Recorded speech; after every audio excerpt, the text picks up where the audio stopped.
إن الحمد لله نحمده ونستعينه ونستغفره ونعوذ بالله من شرور أنفسنا ومن سيئات أعمالنا. من يهده الله فلا مضل له ومن يضلل فلا هادي له، وأشهد أن لا إله إلا الله وأشهد أن محمدا عبده ورسوله. أما بعد. Rasul sallallahu alayhi wa sallam, we know that he did not leave anything that is good for us and gets us closer to Jannah, but he told us about it. And he did not leave anything that is bad and might lead us to hellfire, but he warned us about it. Abu Hurairah radiyallahu anh told us in a hadith that will clearly tell you that sins are not all the same, and the same with good deeds. You have good deeds that are so virtuous in the sight of Allah subhanahu wa ta'ala and very rewarding, and you have others rewarding but not as much. You don't compare, for instance, reading Quran with Salah. Salah is top, and so forth. In the sins, the same way.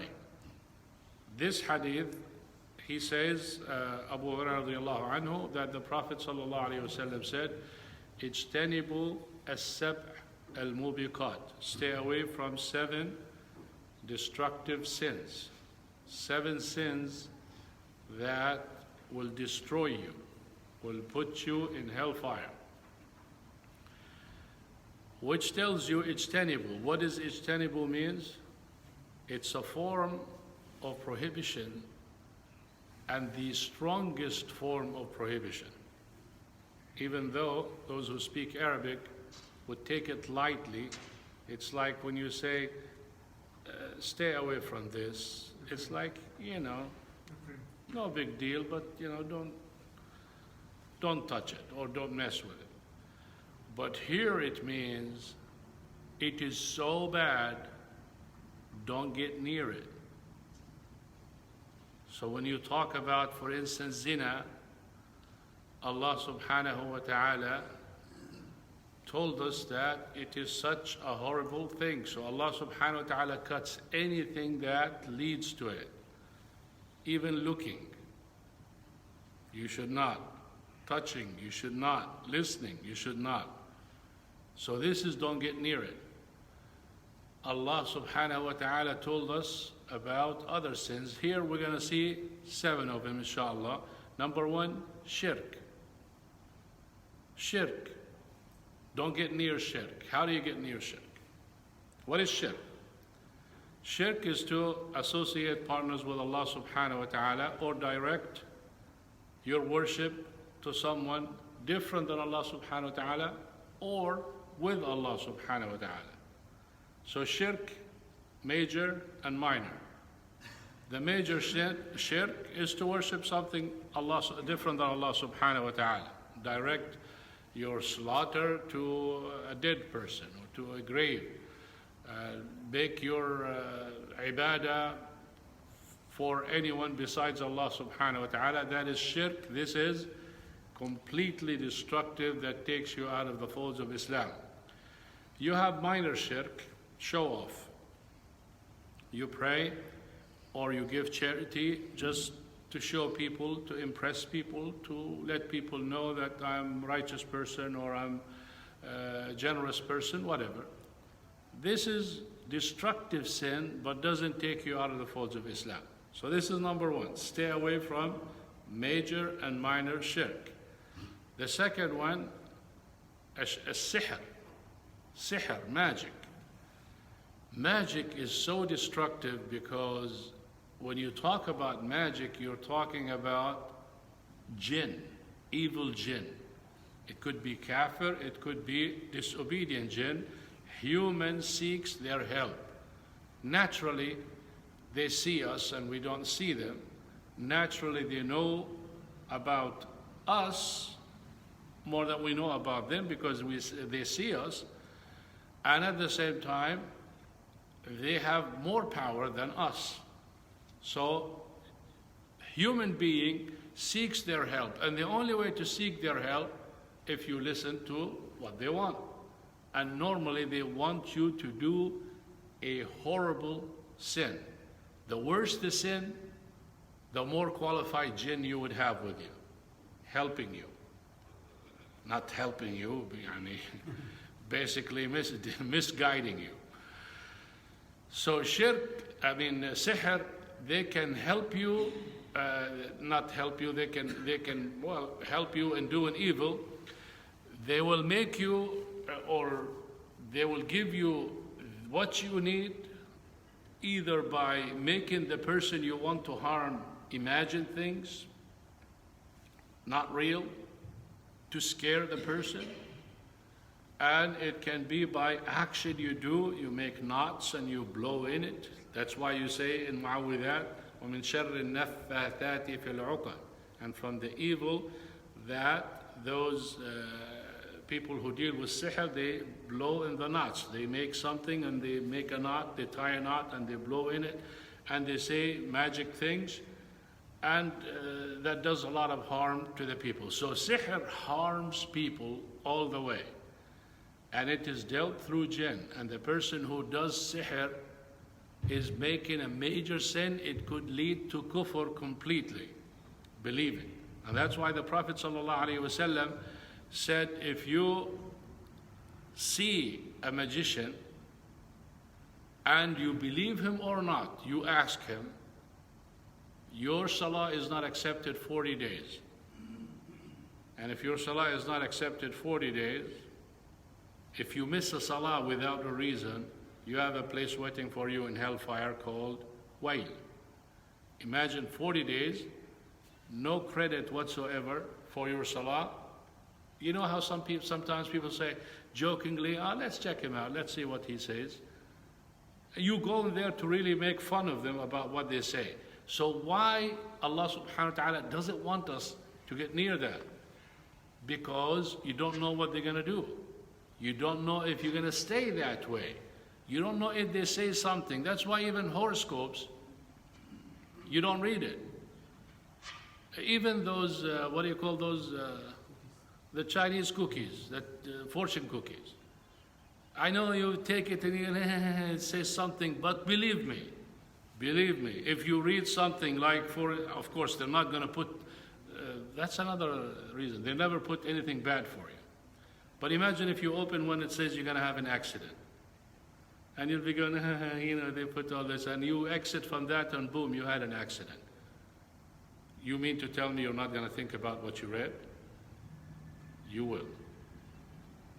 And it starts putting the doubt. And once the doubt comes to your heart, it's the beginning of destruction. The destruction of the human being is through two things: doubt and lusts or desires. You desire things, you're willing to do haram for it. You like money, you work in haram. You may steal, you may do something. And the same thing, doubts. Is Allah subhanahu wa ta'ala there? Does he do this and does he do that? And you start doubting the unseen and the day of judgment and all of that because of the doubt. Somebody asked you a question or said something to you, it puts the doubt in your mind, so you stay away from those things. The third one, killing. We know you kill, you get killed. What is killing? You kill the human being that Allah subhanahu wa ta'ala created to worship. Without him, there is no worship. It's the second most important necessity in your life is life. Religion, life, brain, wealth, and children. So you're killing someone, you deserve to be killed. And that is why Allah subhanahu wa ta'ala said, if you kill one, it's like killing the entire humanity. That's how evil this sin is. And the punishment for it is to get killed. And the fourth one, aklu riba, to devour and eat riba money. Now you deal with riba, you charge people interest, you do whatever. This is destruction to the society, destructions to manners and akhlaq, where you're supposed to help one another and take care of one another, not take advantage of one another, not utilize one another for the need that the person have, and at the same time it kills economy and everything. It's horrible. Allah subhanahu wa ta'ala declares war. War, imagine. فَأْذَنُوا بِحَرْبٍ مِّنَ اللَّهِ. Because you are declaring war on people with money, with the power of money that Allah subhanahu wa ta'ala gave you to take care of your life and live right and take care of other people. If he helps me and I help him, and he helps him and he helps him, and we help one another, we live a good life. But when he has so much power and he doesn't, then he gives him the money. And instead of helping him with that, he puts another load on him. He's bad enough, he's loaning, now he's putting some more. So Allah subhanahu wa ta'ala wants you to stay away from that destructive sin. أكل مال اليتامى. The orphans. An orphan is a person who lost his father or her father before they became adults. At that time, they don't get the inheritance. Their guardian will take the inheritance. They're supposed to take care of it. They're supposed to make it grow.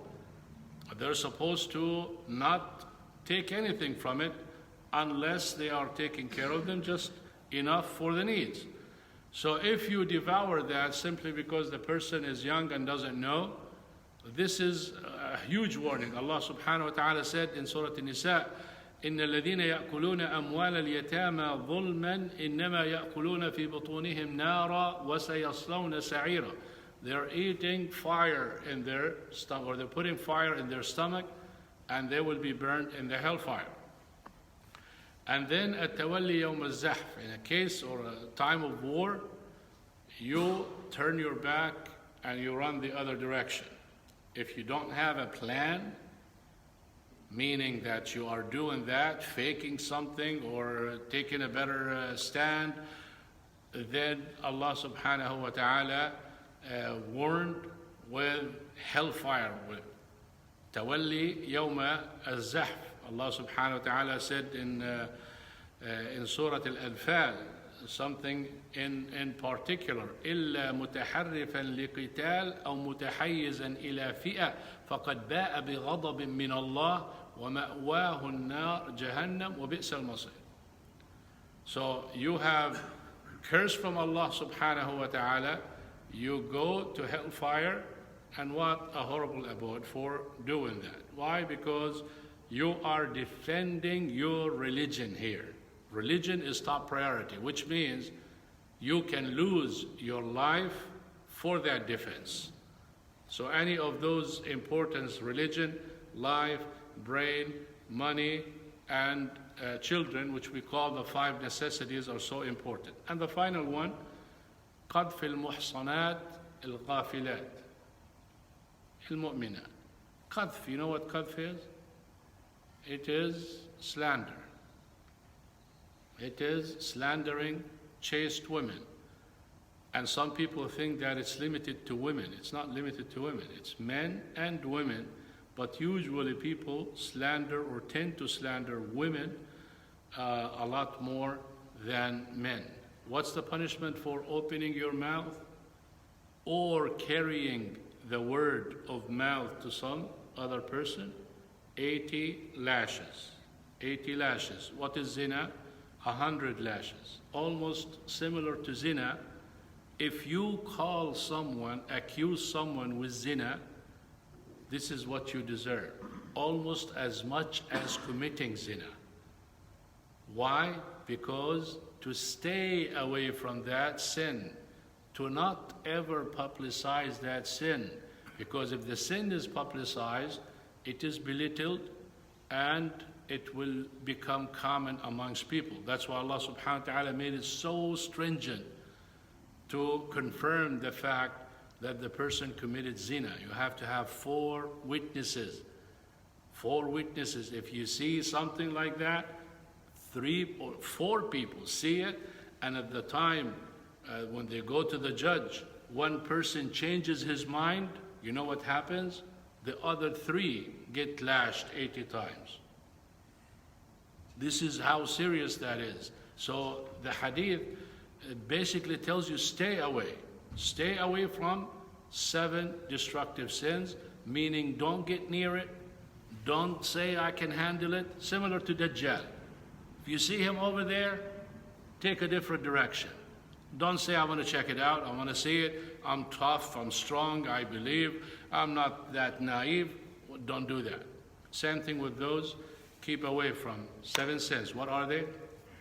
Shirk, sihr, or magic, killing, or qatl, riba, or usury, devouring the wealth of orphan, and number, turning your back at the time of fighting, and the last one, slandering chaste women. Stay away from it. Inshallah, you'll be safe and other people will be safe. سبحانك اللهم وبحمدك أشهد أن لا إله إلا أنت أستغفرك وأتوب إليك. السلام عليكم ورحمة الله.